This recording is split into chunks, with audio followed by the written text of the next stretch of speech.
breastfeeding dari sudut perubatan dan dari sudut agama. So semalam di masjid yang saya solat tarawih semalam tu, imam baca satu ayat yang saya biasa baca dan saya sangat-sangat suka dia tu, ayat daripada suratul Baqarah ayat 233. Ayat tu berbunyi begini, Bismillahirrahmanirrahim. Wal walidatu yurdi'na auladahunna haulaini kamilain liman arada an yutimma ar-radha'ah wa 'alal mauludi lahu rizquhunna wa kiswatuhunna bil ma'ruf la tukallifu nafsun illa wus'aha لا تضار والدة لا تضار والدة بولدها ولا مولود له بولده وعلى الوارث مثل ذلك فإن أراد فصالا عن تراض منهما وتشاور فلا جناح عليهما وإن أردتم أن تسترضعوا أولادكم فلا جناح عليكم إذا سلمتم ما آتيتم بالمعروف واتقوا الله واعلموا أن الله بما تعملون بصير. Ayat ini sangat-sangat menarik. Dan ayat ini ada banyak implikasi dari sudut agama dan dari sudut perubatan juga. Allah sebutkan wal walidatu yurdi'na auladahunna haulaini kamilain. Ibu-ibu ni, ibu-ibu awal walidat, ibu-ibu ni menyusukan anaknya, yurdi'na auladahunna, menyusukan anak-anaknya haulaini kamilain, selama 2 tahun cukup. So 2 tahun ni, 2 tahun menyusu ni dia termasuk dalam yang 1000 hari pertama kehidupan. So sangat-sangat penting sebab studies have shown baby yang menyusu badan ibu, imun sistem dia lebih kuat, IQ dia lebih tinggi.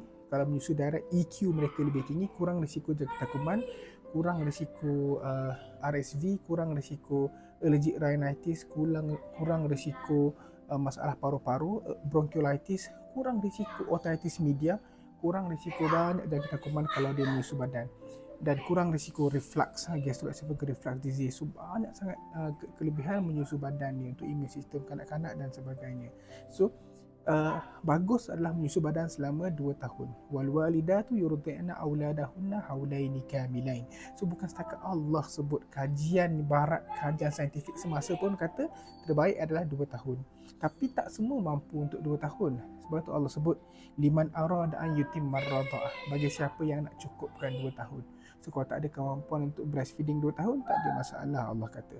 Dan kerja untuk menyusu badan ni bukan setakat tanggungjawab ibu. Allah kata ada tanggungjawab bapa.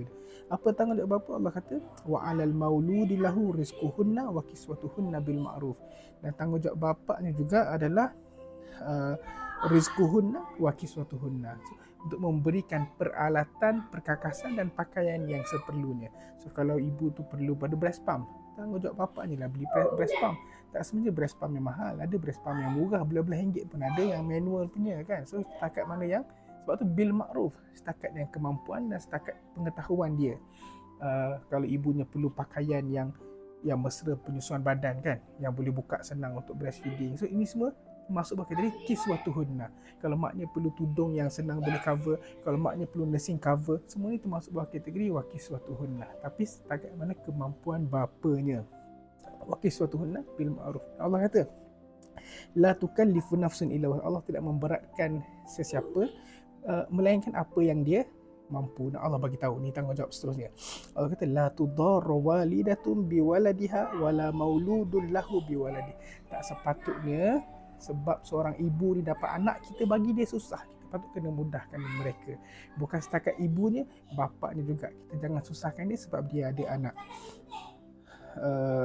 Dan Allah sebut wa 'alal warithi mithlu dzalik, dan tanggungjawab juga ke atas keluarga yang lain. So bukan setakat kita tinggalkan je dua ibu bapa yang baru dapat anak ni, keluarga dia, atuk, nenek, saudara mara, sepupu kena bantu untuk menjayakan penyusuan, sebab kejayaan penyusuan ni sangat penting untuk masa hadapan ummah.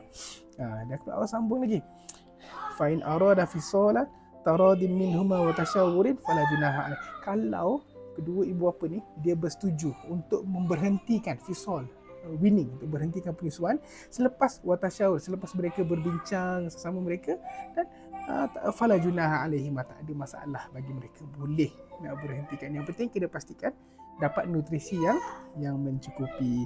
Malah ayat seterusnya Allah sambung pula untuk kita, kalau kita nak upah orang untuk bagi susu pada baby, sebab itu kita boleh bayar ibu yang bagi susu ataupun boleh bayar pada penderma susu. Ni Allah sebut dalam ayat yang disambung selepas itu tadi.